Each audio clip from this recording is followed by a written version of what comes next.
Look up to see huge trumpeter swans flying overhead.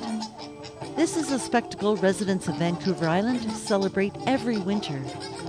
These birds sound like out-of-tune trumpet players, only louder. In early November each year, trumpeter swans fly from Alaska and stay as winter visitors to Vancouver Island until March, when they return north.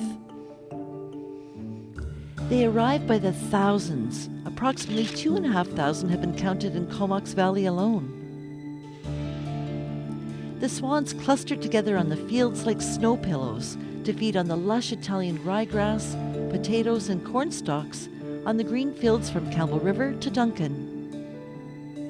On colder days, these swans swim regally with the local ducks on the waterways. This was the spectacle that motivated Marlette Ashley and Kate Brown to create their new children's story, Must Be Christmas, set in the Comox Valley on Vancouver Island. Before too long, her mother said, the humans will light up their towns with millions of lights. She told Stella Rose that soon the streets and the trees would be twinkling brightly and that this time of year was called Christmas.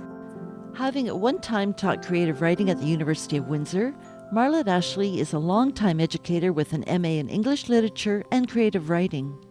I did a lot of research on swans for our book, Trumpeter's Tribulation, so I knew what the trumpeter swans had gone through in the Comox Valley in order to survive here, because they weren't always welcome. She ran back into the house and gathered bits and boxes from the kitchen, attic, and garage. She ran outside to the tall grasses and rushes.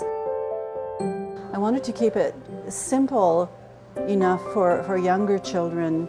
I didn't want to bring in all of the terrible stuff from the past, but I wanted to celebrate their magic, and I wanted to celebrate the fact that we should be celebrating them coming back.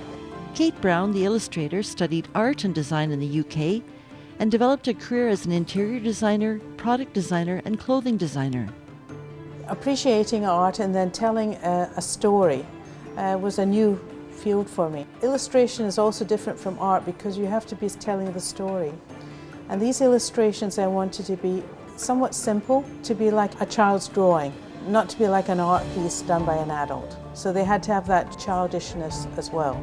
It must be Christmas, cried Taylor as she looked out the kitchen window.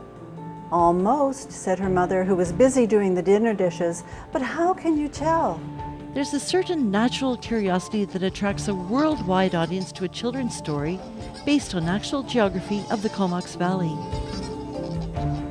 People in Europe are really appreciating the wildlife that we have here. We take it for granted, but people in Germany and Holland and France admire the swans that we have here. Must Be Christmas is available from local bookstores, Laughing Oyster, Blue Heron, the Visitor Center, the Comox Museum, and worldwide through Amazon.com. So it's a real salute to the migrating swans that inspired this special children's Christmas book. In the Comox Valley, I'm Marjorie Greaves.